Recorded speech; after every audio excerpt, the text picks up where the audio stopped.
To go through this public process with us. Mike, please. We actually have 6 questions each, so 18 questions. All right. Those about 50% questions that we crafted, and then some that were submitted by the public. Okay. And so we will take turns. I will ask the first question. Connie will ask the second.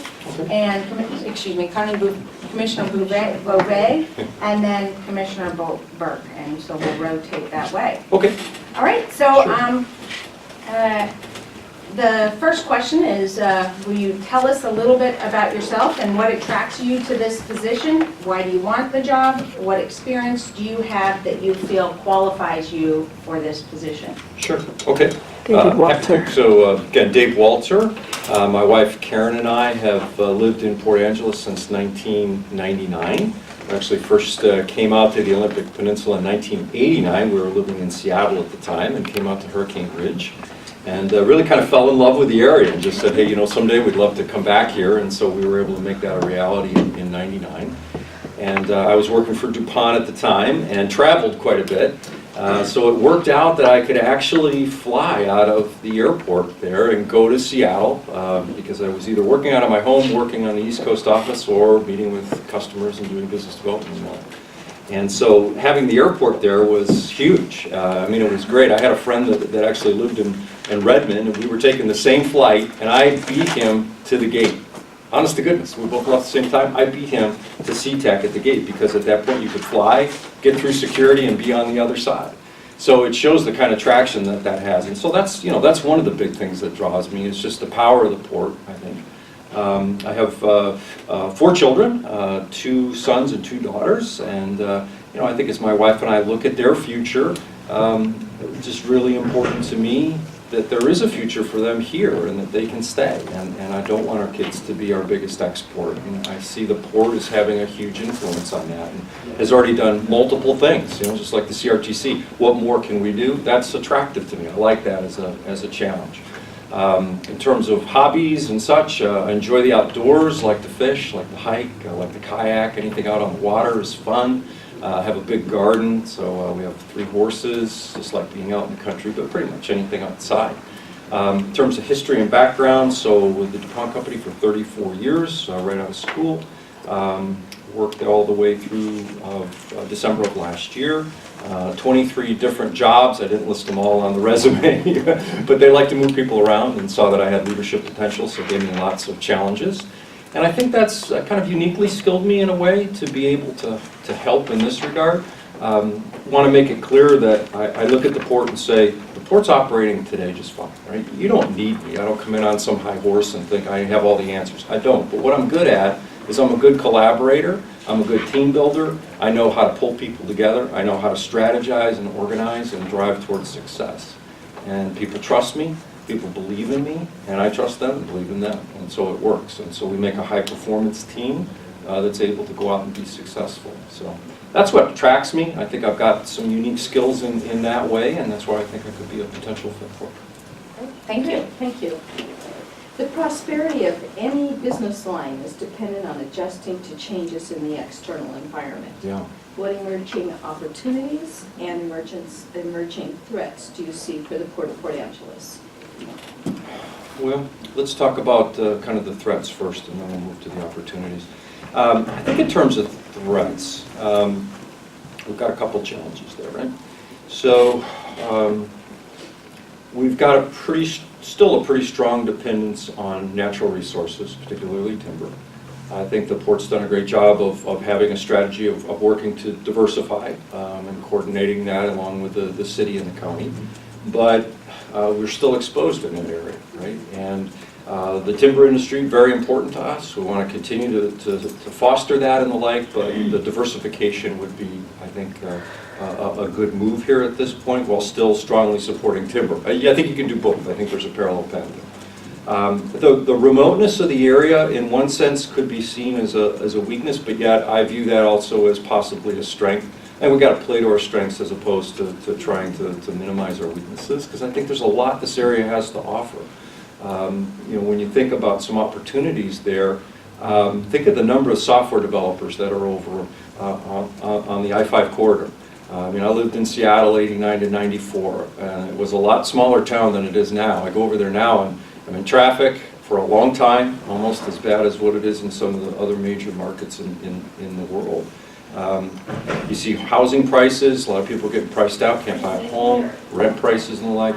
Yet people could come here, right? What if we really attracted software, right? We've got the fiber optic. How do we pull those people in that probably like to be outdoors, that probably think having a national park is a pretty cool thing to be in their backyard, right? How do we attract them here? Because we don't have to have a huge amount of infrastructure for them. It's not like they have to have big manufacturing plants and the like. They need to be on the web, right? But could we attract them? I don't know, but that's certainly an opportunity and a good place to look.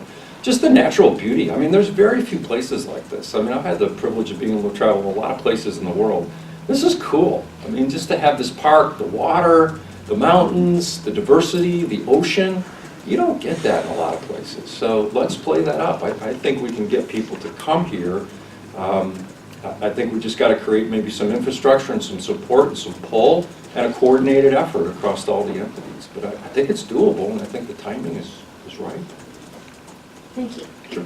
Okay, I want you to describe your leadership style in 4 areas, and you don't have to remember these, I can prompt you.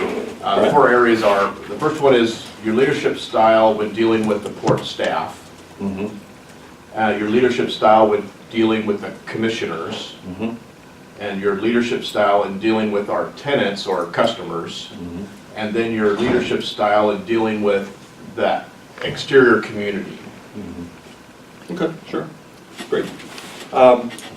In terms of staff, I think the first, if you were to ask me, hey, if you get the opportunity to have this role, what would you do? I think the first thing I'd like to do is certainly learn all the names and the faces and understand the bios of the team. Very important to me that we have that personal interaction, that I know who they are, I'm able to reference them by name. And then would certainly want to get together one-on-one with everyone and understand what they're about, what's happening for them. Do they feel like they're in a good role? What's kind of the history there?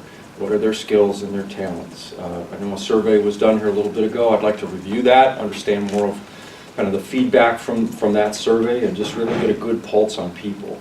Because I think the number one thing that needs to happen, in my opinion, with any organization is to make sure that you've got organizational health. Perhaps we do. I don't know. I mean, that's something you wouldn't know until you were inside.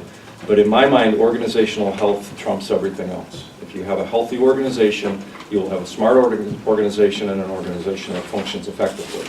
But it takes time to be able to do that. So that would, in my mind, be a very high priority and a place where I'd be spending a lot of time. Assessing organizational health and then pursuing organizational health, because it typically always can be improved. And the way in which you do that is building trust. So there has to be trust on the team. Most teams know one another, they're comfortable with one another, let's say, but they may not fully trust one another. And I know that's a little hard to hear, it may not make a lot of sense at the start, but what it means is this: if I don't trust you, I'm not willing to engage you in discussion fully, to tell you what I really think, and therefore I'll just kind of roll with what happens. I don't give you my mind, so to speak, because I'm afraid of conflict. Maybe because I've burned on it before, or I'm just not comfortable in letting my guard down or whatever. High performance teams that really care about one another and know one another, trust one another, now are willing to engage in spirited debate. And that's where you get your best thoughts. Now it's up to the leader to make sure that doesn't get disrespectful, but it's an opportunity then to really get the best ideas on the table. And that's what makes you strong, and that's how you collaborate. So that's really where I'd spend a lot of time with this staff. Just getting to know everybody, building trust, building credibility, and the like. In terms of with the commissioners, I view you as the board, and would want to work very closely with you in a collaborative way. Make sure we're aligned on the mission, the vision, and the objectives, the strategy. Where is it that we're trying to go? How are we going to get there? How's everyone organized? And then make sure that I'm delivering to you what you're expecting in terms of communications, how frequently you want to be connected with, what are some of the key things that are like the top priorities from your perspective that we need to be doing right now, and really just work through what's our operating rhythm, how are we going to engage with one another, and how can I be of value in those discussions and make sure I'm meeting your needs. I think in terms of the tenants, definitely want to get with all 70 plus tenants and have an opportunity to sit down with them. understand what's going on with, with them. I just met with Mike yesterday at the CRTC. We had a great, at ACT, we just had a great discussion just kind of on what's going on with him. I mean, he's a big employer, and appreciate his perspectives, from a composites viewpoint. So I'd like to have that same kind of discussion with all the tenants and just understand where they're at. I'm sure they've got some views on some things that maybe we could be doing better. Like them just to get to know me and find out a little bit about what I'm made of and just see what they're about. So that would certainly be important. I don't know about communications with them. I don't know how that kind of works today. I'd have to try to understand that, but I'm assuming they probably want to understand more about where we are, where we're going, what we're doing. I think a sense of fairness there is important to them. I would assume if I'm a tenant, I'm going to want to know, are you treating me equally versus other tenants that might have similar properties or similar square footage or whatever. And I think being able to be proactive in that way and make sure that we've got clear guidelines in that regard would be very important. And then for the public as a whole, I'm sure there'll be meetings and opportunities for hearing what the public has on their mind. Take that very seriously. We want to make sure that the public money is being used wisely. I think it would be appropriate to have some good outbound communications. Make sure that we are providing, kind of what are we doing, what are we good at, what's happening, what are some of the key things that we're working on. I think the more that we can do that and being engaged with, with the press and other forms of media, the better. People have a right to know. Thank you. Thank you. As the Port Executive Director, what unique strategies would you employ to grow community jobs and port revenue? Well, I think, again, it goes back to getting with the team. I would imagine, okay, now I don't know this for a fact, but just my sense would be we're probably not lacking in ideas. That would be my guess. I would imagine if I gathered the staff together, there's probably a pretty good list of things that people have thought of. They're talented people. I was impressed with the staff when we met this morning. A lot of great ideas. So there's no shortage of ideas of what needs to be done. I think the key is just making sure that we're organized in the right way, that we're aligned in the right way. People are clear on who's responsible for what, so good roles and responsibilities. But we got to keep the boat afloat at the same time that we work to expand, right? So maintain the core and expand the pond, really, is the idea there. So what's going to happen to make sure that day-to-day operations are happening in the right way, and then what's going to happen to make sure that we're growing? I don't propose to sit here and say that I have all those answers. I don't know, but I know it would be a high priority to go get them, and I believe they are with the team. They're probably right here in this room, and now what are we going to do to get that organized, prioritized, to go drive and make it happen? Okay. Some of these questions are going to be a little repetitive because we Sure. ask each candidate the same question. Yeah. So they might have already been Yeah, no answered, worries. but we'll ask again. You No can problem. add to it if you want. Okay, sure. So this question is, if you think economic development expertise and leadership is one of the strong talents you bring to this position, describe how you gained that experience. Or if economic development is not your specialty and understanding it is a very important leadership role here, how would you proceed if hired? And what economic development successes have you been responsible for and are especially proud of? Okay, so I look at economic development really in the context of maybe a broader picture. Okay, so to me, sales is economic development. I kind of call it business development. So I've had a variety of different business development roles, both as pure as a salesperson, where I was out representing a product, and that's where I learned to sell. But then moving all the way on up to being a global business development manager, where I had people that were developing business globally. So I know how to do that. I know what's involved. I have a pretty fair amount of expertise that people pay me for today as a consultant to figure out how to do that well. So I think the idea in terms of business development really is to have a good strategy, to make sure that you're aligned around how it is that you want to go out and achieve whatever end result that you're looking for. But make sure that you've got a good alignment as a team. I don't look at this role as being the one that has to just actually go out and do the sales. I think we've got to get organized on a team, figure out who's going to do what, and certainly would be a key part of that, and I think would provide some good coaching on how to do it well. Things that I've learned through the many years of business development. But there's a lot of business to be had, and so it's a key of going out, not only knowing what you want to do, the people that you're targeting, but really understand what's important to them. If you can meet their needs, right, better than anybody else, you're going to get the business. So it's not hard. It's building trust and credibility. It goes back to the team building that we shared before. If you can do that well, there is business, no question. Okay, thank you. Sure. Okay, describe a situation in which you were able to motivate your team to exceed expectations, and what strategies did you employ to do that? Sure. Well, I'd certainly say I've done that with every team I've had the privilege of being able to lead. I don't say that arrogantly, I just say that was a focus. I mean, that is extremely important to me. I think a good leader is someone that puts the needs of their team in front of their own personal needs. So I believe in servant leadership. I don't think there's any other form. I think if you go in and you get to know your team well, you make sure that you've got them focused on the right things in the right way, that their giftedness is being utilized. They feel like they're being heard. They feel like their work is meaning and purpose. It's explosive, the kind of results that you can have, and I've seen it firsthand. Now, it takes time. I don't mean to say that this is something that's simple or happens overnight. It doesn't. But if you stay consistent and you invest and you work it, it does work. It really does. And it makes a difference. Perfect, thank you. Okay. Campaign and candidate statements often focus on creating new jobs, but the best, and this came from the public. Okay. Campaign and candidate statements often focus on creating new jobs, but the best jobs are often those that already exist.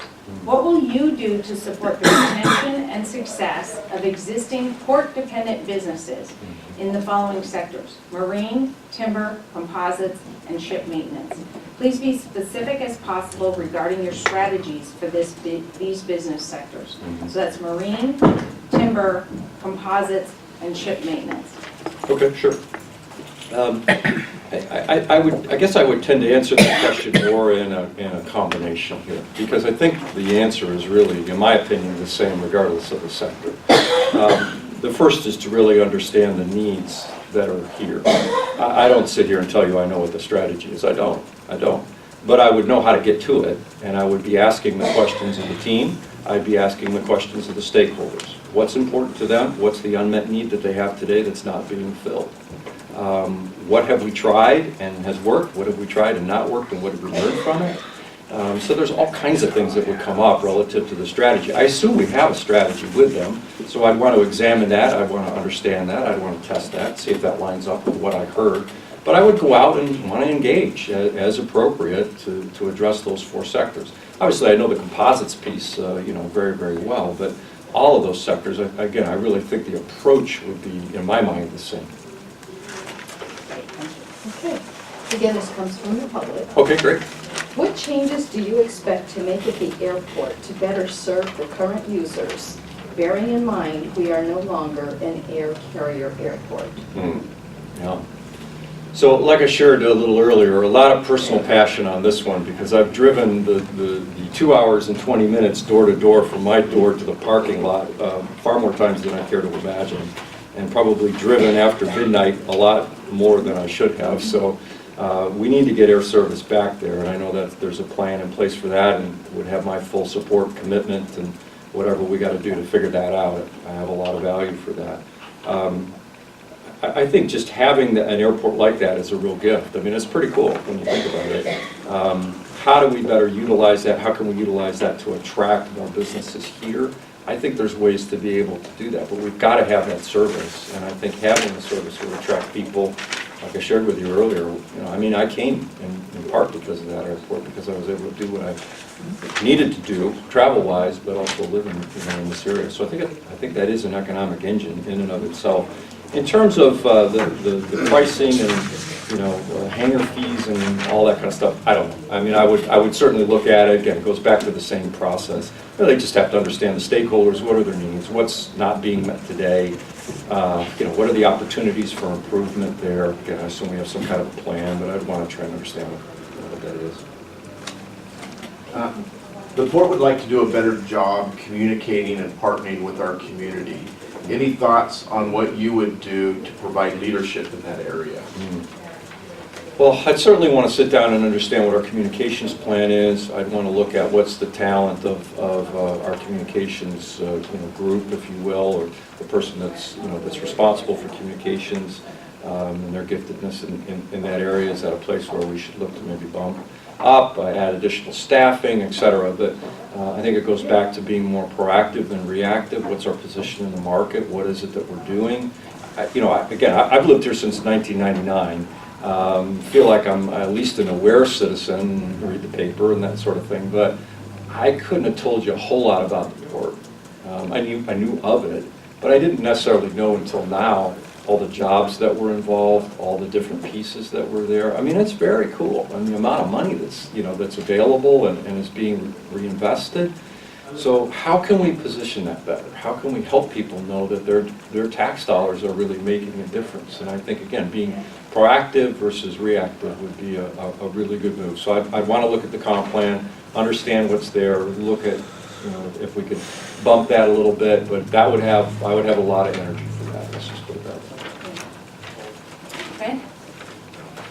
From what you know about us thus far, what 3 to 5 priorities would you set for yourself in the first 90 days as the new executive director?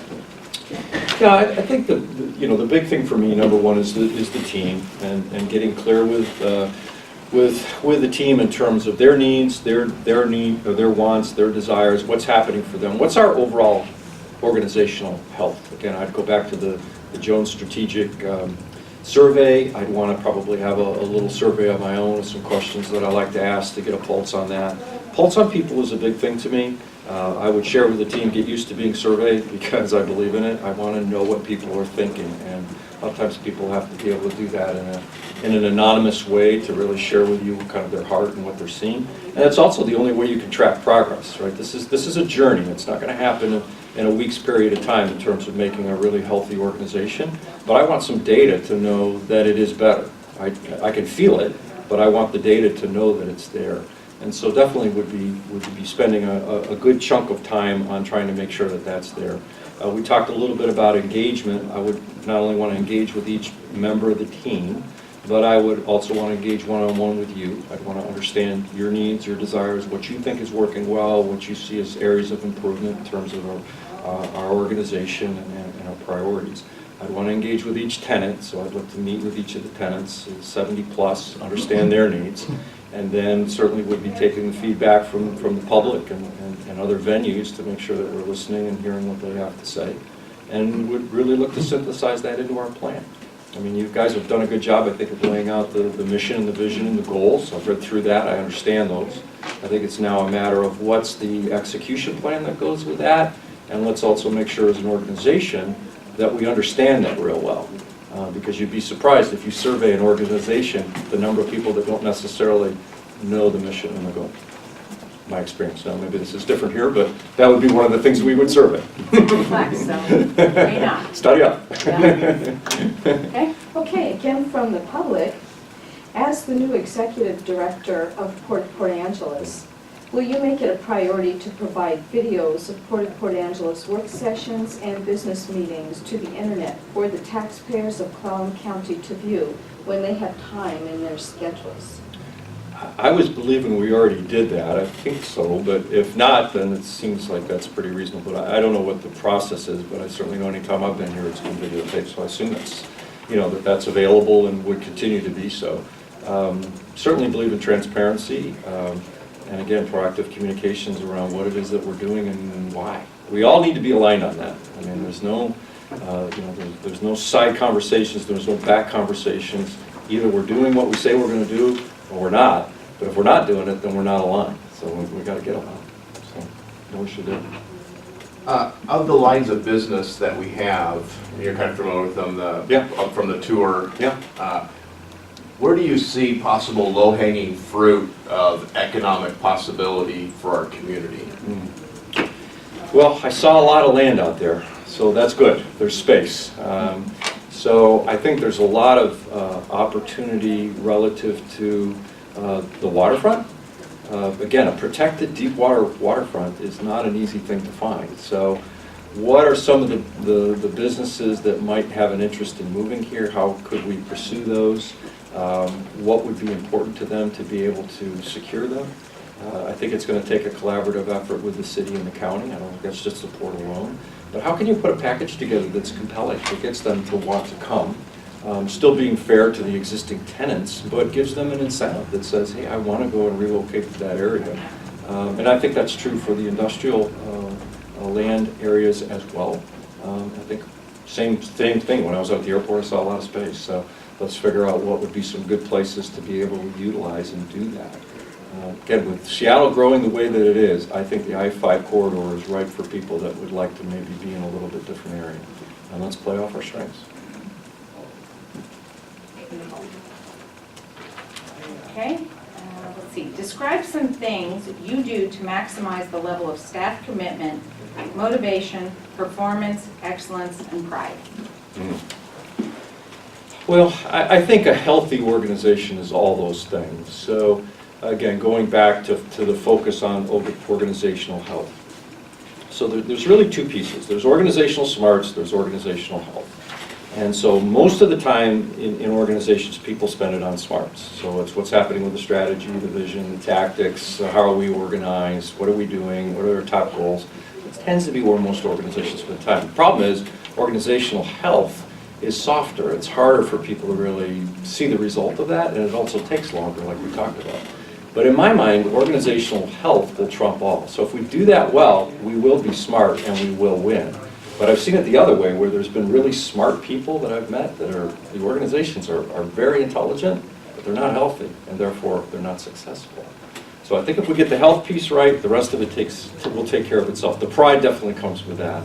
If people are in the right place, motivated in the right way, understand that their work has meaning and value, feel like they're heard, feel like they're safe, that they can say things that are on their mind, they can share their best thinking, that's an explosive place to work. And there's a lot of pride that goes with that. It's fun. It's a fun thing to be a part of. Great, thank you. Understanding this community may be somewhat new to you. Just remember, we're asking. Yeah, I understand. It's a broader question. Public question. Yeah, I understand. How do you see yourself getting involved in the community? How do you see yourself collaborating with other community leaders? And please describe your community leadership experience here or elsewhere in the past.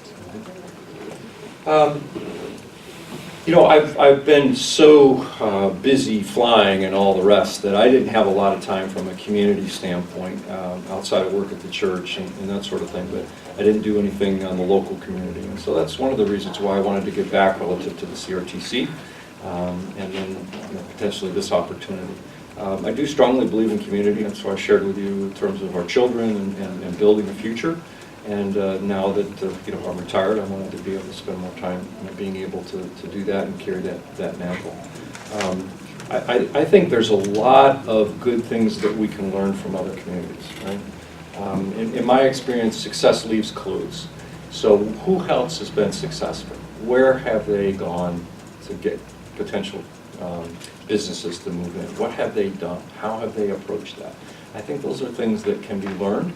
And I think there's some things that we've done that they would have interest in as well. So how do we get connected on that and be able to share more? And just like the development council that you work on in Washington State, I mean, I think that's awesome. It's the great way to go because you can all share amongst each other.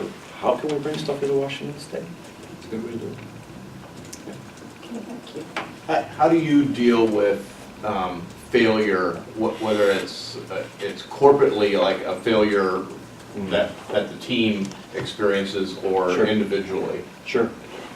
I really don't think there's anything called failure in my mind. To me, it's learning. Right? So every time we try something and it doesn't work the way that we expected, I don't view that as a failure. I just view that as a learning. I've spent a lot of time on innovation, right? And innovation by design says, we're going to be making something that we never made before. Well, get ready for failure. Okay, that's just the name of the game. That's how it works, right? Research. Yeah, exactly. Now, there's a big difference between... Yeah, exactly. Sounds better. There's a big difference between being sloppy and failing. Those are two very different things. Sloppiness says we didn't do our work. we didn't prep. That's different, that's not acceptable. But failure just says, okay, I tried something, I made some assumptions, I put together my plan, we vetted it out the best we could, but it didn't happen the way that we expected. Okay, what did we learn from it? What are we going to do different the next time? Okay, so I look at those as just iterative. You know, and you saw in my qualifications, I'm a Scrum Master. Scrum comes out of software, out of the software development industry. And basically what happened originally with software was you'd have 30-some deliverables for a piece of code. And the software engineers would crank out on that and could spend, you know, a months period of time, multiple months, and the checklist would be how well did that code go up against those deliverables. The problem was, it didn't work, right? They made the software, some of those things delivered, some of those things didn't, but they spent a lot of time trying to get to that point. Scrum says, you need to innovate rapidly, you need to prototype, and you need to learn. So you run what's called a 2-week Scrum event, and you get all the software developers in a room, and we say, okay guys, this is what we're doing, and we're gonna focus on this one thing, and by the end of these 2 weeks, we will deliver software that does this 1 or 2 things. Well, what happens? The first day, the code doesn't work. The second day, the code doesn't work. Each day, you're having a Scrum meeting, and you're talking about what didn't work and what we're going to fix. But you know what happens at the end? At the end of the 2 weeks, you've got software that works. Then you start to add additional features in future Scrum events. It's the same way with this. If we want to pull people in and get people to come here and build jobs, we probably tried some things and learned some things. Okay, let's start there, and let's try some things. And let's see what works, but do it in small increments. Learn small and then go big. That's how I do it. Thank you. Sure. All right, so here's another one. Is this your exit job from your working career? Well, no, because I kind of already left my working career, so this is the next leg in the journey. But you know, I shared with my wife, I don't ever envision in my mind, you know, kind of the front porch rocker, hanging out, playing golf every day. I'm not wired that way. I'm just not. You know, I'm definitely type A. I always have a lot of things in my mind and things I want to work on and do. So I know how to relax, but that's not relaxing to me. It just isn't, you know, hanging out. I don't like that. I like to hang out with my friends and I like to be with people for sure. But just sitting and contemplating life and really not contributing, not my idea of a good time. So I don't ever see an exit plan. I'm going to work. Even when I'm 80, I'm probably going to work. So that doesn't trouble me. It's to make sure I'm doing work that's rewarding and is making a difference. And I think this will be. Great, thank you. Okay. If we've covered all but the last one, I think.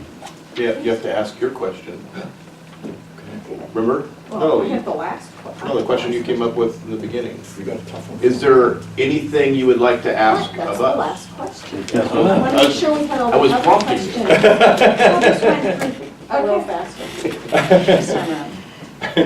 So, do you have any questions of us? I mean, I think I'd like to understand from each of you, I'll just take it in order if you could, kind of your number one concern. What bothers you right now relative to kind of where we are? And I know there's multiple things that you have on your plate, but if you boiled it down and said, hey Dave, this is the number one thing that I'm pretty concerned about that we need to fix, because it could, you know, it could really impact us if we didn't. I'd be interested in your perspective. So, for me, and I just said I do the 1st of January. Yeah. 157 days. Oh, okay, and counting, Not that I'm okay. counting. But I had to use that in a program yesterday to the Forks Chamber. Oh, okay. So I do know, I sat down and counted them. But our last executive director left the end of December. Yeah. And so that made us one staff member short. Mhm. And we have a lot of things that we are trying to catch up on and move forward. Mhm. And so for me, it is vitally important when we get our new executive director to attack our organizational chart first, to plug those holes in our staffing needs so that we can move forward. Mm. Our staff is stretched so thin right now, and yet everyone is doing yeoman's duty. Mhm. So that is first and foremost in my mind. Okay. For me, I would like to see the development to make sure we have a clarity of purpose and focus, Mhm. and that like you were talking about, that, you know, we all have to be in the same boat, rowing the same direction. And like Commissioner Beauvais was saying, we've been absent some people. And as we do that, I want to make sure, as we're onboarding the executive director and also other staff members, that we make sure that our clarity of purpose and vision is established and communicated well. Is your sense today that maybe that's not true, or you just think because people are so stretched, they really haven't a chance to kind of get heads above water, so to speak? Yeah, I think because of being down staff, we're kind of going from fire to fire. You know, and so sometimes when you go from fire to fire, it's hard to look at the vision and mission. Yeah, something that was eye-opening to me was when I spoke to Ken O'Halloran about the op-tempo of this, former executive director. He was at the Port of Longview for 25 years. And he said that there was chaos and crisis about once every 2 months that he had to deal with. And at this port, in comparison, it was daily and it was constant. And because of the business model that they had there, they basically had two business lines, terminals and then some real estate leases that supported those terminals. So real core competency, and did the same thing over and over again. And whereas here we have 8 business lines, about a third of the staff that they had there. And so anyway, that I'm just following up Yeah. with what Steve said. Both of us Yeah. said, Yeah, I think it's not a reflection on our staff for Of course, going from fire to fire. Yeah. It's just the tyranny of the urgent. Yes, It is, yes. and so it's hard to forward think in that circumstance. And we haven't been able to fill those staffing holes, let me call them, for 2 reasons. One, because the executive director needs to be involved in that or do the hiring. And because, you know, we need to look at the competency of the person that we hire and see where their strengths are, because that strength might be one of the holes we need to fill. And so then we'd look to another area to fill, so. So the thing that I would share with you is what worries me the most. And one, and I guess I'm cheating and saying 2 things, is that, is that I believe we need to regain our public's trust. But in order to do that, we need to have organizational health. And I think, so I think it's twofold. In order to achieve the public's trust, we have to have some wins. And in order to do that, we need to have this organizational health. And so we've got work to do in those spaces. I couldn't agree with you more. I think you know, a good axiom for me in business is you can't expect your employees to treat your customer better than they're being treated, or their perception of how they're being treated, right? So if your employees don't necessarily have a full sense of pride and of ownership, that's going to translate into how their customers are treated, right? And so the converse is true, that if you've got a really healthy organization, you will treat people not only well, but you'll be creative in knowing how to meet their needs and exceed their expectations, and all of a sudden things start to open up. But again, too many businesses don't focus on that piece. They come over here and they want the same organization that isn't necessarily healthy to come over and enact these new strategies, and it tends to implode on itself over time, and then people wonder, why didn't that work? Why did it take so long to get that done? Well, it's because you weren't really healthy and you weren't organized in the right way. So couldn't echo that better. Yeah, absolutely, fully with you on that. I think in terms of the public trust, I do believe the outbound communications would help there, but what do you guys think in terms of other things that could be done to help in that way? Well, in my traveling around the county, and I want to say, we thought of it first, but there is talk out there, and we've been talking loudly about it, and we've taken some action, and that is to create unity in our county and in our communities. And so we each need to do our own, each of the public entities need to do their own unifying around the communities and the county. And so that's one of the outreach things that we're doing. And I know that City of Sequim is ready to reach out. We've reached out to City of Port Angeles to have a joint meeting with them. But it is time for us all to stop sitting in our quiet little entities, and we need to reach out to all of the other entities in the county to find our common goals, the things we can work on together, and how we can support each other in our individual goals. And that's where we need to move as a county. So, you know, in addition to all of our lines of business, everything we have on our plate, we need to move all that over, and we need to add that, because that is vitally important for this county. One of the things I would have an expectation of our executive director is for that person to participate in what we're missing as a community is a cohesive priority list of community importance that is developed in a collaborative way, but they would be items that were important to our community as a whole, and we're missing that right now. We're missing those community collaborative, what's important to us to work on, whether that be schools, or whether that be the air service, or a variety of different things, but we're missing that, and I would expect the executive director to participate with us in helping to move towards a direction where we can have that collaborative approach to community goals. And workforce training. Workforce, that's huge. Yep. I've seen it as almost competitive with the different organizations. And I just came from Boise at a 3-state rural development conference, and they had a lot of different organizations or communities talk about their successes or whether they had not achieved successes. And what came out of that was a clear truth that those communities that had the big successes was not that they just simply partnered with the different entities, either chambers, EDCs, ports, counties, cities, etc. But they thought of themselves almost like an octopus.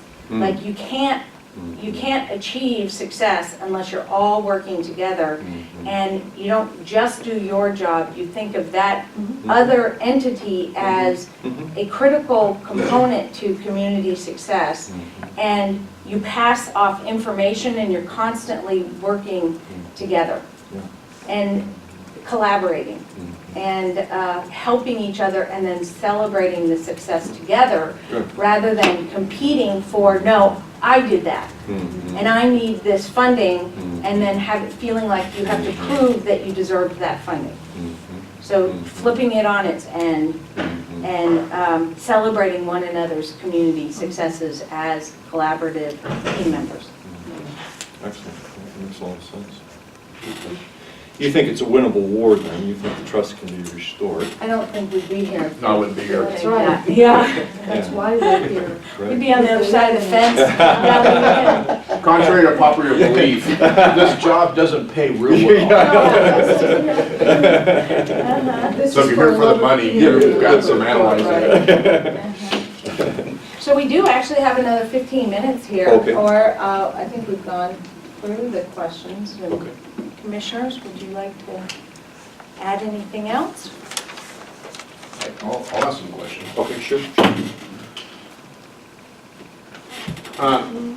Yeah, we didn't do it with. Okay, I'm willing to go either way, No. Okay. so you make We're that trying call. to If be we have more equitable. questions, we can do that, but we can't ask questions. We I'm didn't ask flexible. I know we're going to anything have, else. you know. Y'all will have plenty of session. time tomorrow, and Yeah, right. Okay.